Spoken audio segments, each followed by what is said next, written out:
Yeah,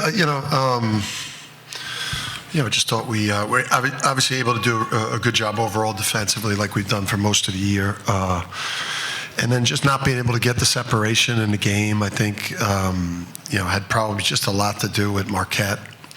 Just a lot to do with Shaka Smart, one of the game's best coaches, and a program that's got, as good a culture as anybody. Just I thought they were, just tough and determined, and always are a hard opponent because of how hard they play and how together the group is. So, for me, anytime I get a chance to play against Marquette or one of Shaka's teams, it's always an honor because I got so much respect for the way that they do things.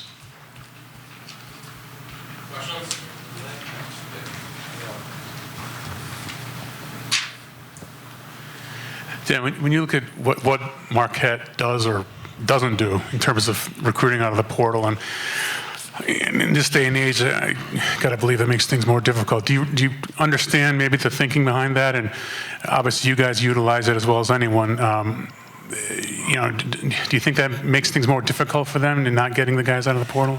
I think anytime, Shaka's just he's a man with values and principles, and he's got a code, and and he's an incredible winner. He's took VCU to the Final Four, and the consistent success at Texas, and then what he's done at Marquette. If you just take this year and just what he's done at Marquette, it's as good a coaching job as anyone's done the last couple of years in the country. So, but he's a guy with values and principles, and there's not everyone over the course of the history of college basketball, shares those same values and principles, and he's never been a cheater in recruiting, and he's always a guy that's done it the right way and built programs and built cultures, and he hasn't cut corners and recruited over players and paid players like a lot of other successful coaches have done. I mean, we all know in our business. I mean, you guys might not, but he's a man of great principle, and he's willing to, he's going to build his program the way he wants to build it, and they won't stay where they are. They're going to win games the rest of the way, and I promise you, Marquette will be back at the top of this league and at the top of college basketball in short order. Coach, just talk about the strides that Solo Ball's made defensively from the start of the year to now. Yeah, it's helped a lot. I mean, it was a huge improvement. I mean, when you look at defensive ratings of players. I mean, last year we had multiple players in our starting five that were 500, 600, 700, 1,000 or lower relative to individual defensive rating. I mean, it was a shit show out there on defense last year. Silus has helped. Solo's improvement on defense has helped. Braylon as a freshman, he obviously foul trouble hurt his game today. Silus, who played great, he's addicted to foul trouble, Silus. I think he likes it. It's sick. I don't know why he likes it, but he likes it.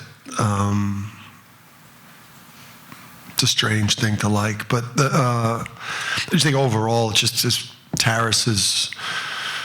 Eric's been a pretty good defensive center. He's surrounded by better defensive players, and he's raised his level. Dan, Solo on the other side of the ball, offensively, he seems to be able to convert even against good defense. Once he gets the ball near the rim, converts against good defense. Is that an area of his game that's evolved? Is that a testament to him just being stronger? Yeah. I mean, off-season work, we're on campus. I mean, it's pretty lonely on campus in the summer here.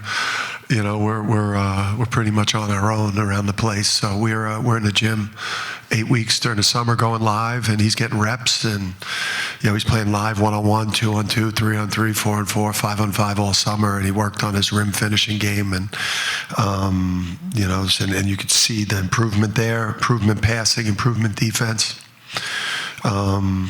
Today was frustrating shooting. I thought we got great threes today. It just was, hopefully we got a bad shooting game kind of out of the way. But yeah, I mean, he's gotten better in a lot of ways as a basketball player. Coach Shaka talked about his guys missing shots, especially missing short. Where do you feel that puts the defense? Do you feel you guys were taking away shots still, or maybe they were missing a few that were open for them? Yeah, I mean, I think it's always like a little bit of both, right? We can go back and we could, I think when we both watch, watch film, it was like I said to him before the game, his last game at Seton Hall, our Seton Hall at home, they're up 7, under 4 to go in the game, and Chase Ross has a pick 6, which looks like it's going to be a breakaway dunk to go up 9 and put yourself in a great position. He misses the dunk. They get possession, and then Ben Gold gets an open 3 and misses it to go up 10, which then probably puts the game away. So I think when you go back and watch film, I think you'll see times where we were really good defensively and made them miss, and there were times where they got some young players out there. They start 2 freshmen, a couple sophomores in the front court.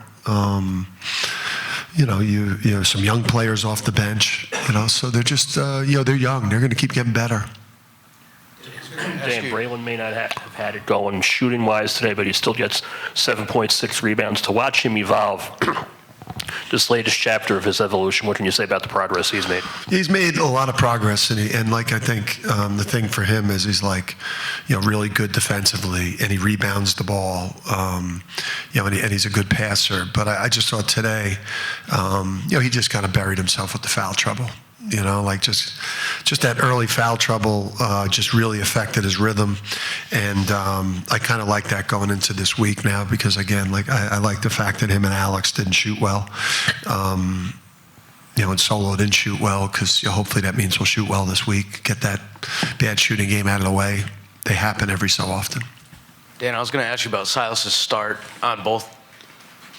Where are you looking? Over here. The flies are dead in the winter. I don't know. Are flies, Bobby? I don't see the flies finish. Is that it on the ground right by your foot, Brian? No. All right. Sorry, Joe. Silas's start, just the way that he was able to sort of initiate offense from the defensive end, does he have to balance sort of how active he is on the ball? I just think sometimes, you're one-on-one in transition, just make the guy make a hard layup and wall up at the rim. I think sometimes he allows the ball to get too deep against him, and but he is a ball hawk. But what I liked about what he did today was, obviously looking for his 3-point shot. I mean, going, he's a career, high 30s 3-point shooter, and that's a great development. How he's been looking for his 3 and looked like a confident shooter today. But he's got to avoid. I mean, we need him to play 30-plus minutes. He can't do that to himself. Dan, where would you like to see this offense make strides and get you guys to another level? Yeah, I mean, today was a game that we should have shot, 50% from the field. I felt like, we got good enough looks from 3 that it should have been double-figure 3s made. And then, the turnovers, 11, I guess I could live with that number based on what's been transpiring. But, the turnover numbers for us, I mean, when we're at our best, 24, the 24 team was number 1 in the country in assist to turnover ratio. We got to get the turnovers down. We waited a half to offensive rebound. We offensive rebound the heck out of the ball in the second half. You can't wait a half to offensive rebound. That's a part of your offense. Free throw shooting was sketchy again. And I thought we left points on the board not finishing at the rim. So I just, teams get better throughout the year. We're going to get a lot better. We're not going to stay the way we are. We're going to improve a lot. Yeah, Coach, you alluded to it a second ago. With the rebounding specifically on the offensive end, a lot of the guards did a great job of rebounding today, whether that's long rebounds from the 3s or whatever it might be. How important is the guards committing to rebounding like that, to getting out on the break, to you being where this team wants to be moving forward? Yeah, I mean, that's huge with the transition game. I think you said it. We were lethal in transition with Steph Castle and Cam Spencers. Those are good 2 guys that defensive rebounded the ball and offensive rebounded it. But you're able to get on the defensive glass and just push it. And we're working at it. I think we're getting a little bit better with getting out and trying to get some early offense, but we got a long way to go there, but to see Braylon get 6 defensive rebounds, to see Solo get 8 overall, 5 defensive, and I thought underrated. I thought Jalen Stewart was great today. Jalen made some plays, just looked like an NBA player. Just some of the cutting to dunks and just some of the really high level basketball things were impressive. Certainly not the loudest crowd you've been a part of in your time here, because we're breaking everything. But how did it feel to get back into Gampel after nearly a month of not playing in this building? Yeah, I would say this, with that. It's like the coaches got to coach better. The team's got to play better. I got a special relationship with and the team. All the sports here, but basketball special in Connecticut, and I certainly don't want to ever, be negative about our fans. We got incredible fans. They were with me when I post New Mexico State, when a lot of people had a lot of questions about me. I got so much support from the people in the state and the fans here that stayed with me and stayed with us. So it's that's a lifelong connection. But we all got to be better. The team's got to play better. I've got to coach better so that we play at a higher level, so that the crowd kind of has plays happening in the court that keeps them engaged. And then, I just think we need people without being, without embarrassing, or without doing the shit that a lot of fans do now, which is embarrassing their university or their fan base or whatever by yelling a lot of vulgar things and a lot in some Big East places there's fans that get away with going up to families my family members, getting in their face, saying derogatory things, security being alerted but then them not doing anything about it, and then you go have meetings together and act like you're all best friends. But I don't know why I had to get to that tangent, but back to UConn fans. Listen, we need you. We'll, I think, just right from the start, just be into the game, and I think we all need to get better, and starting with me. Thanks, Sam.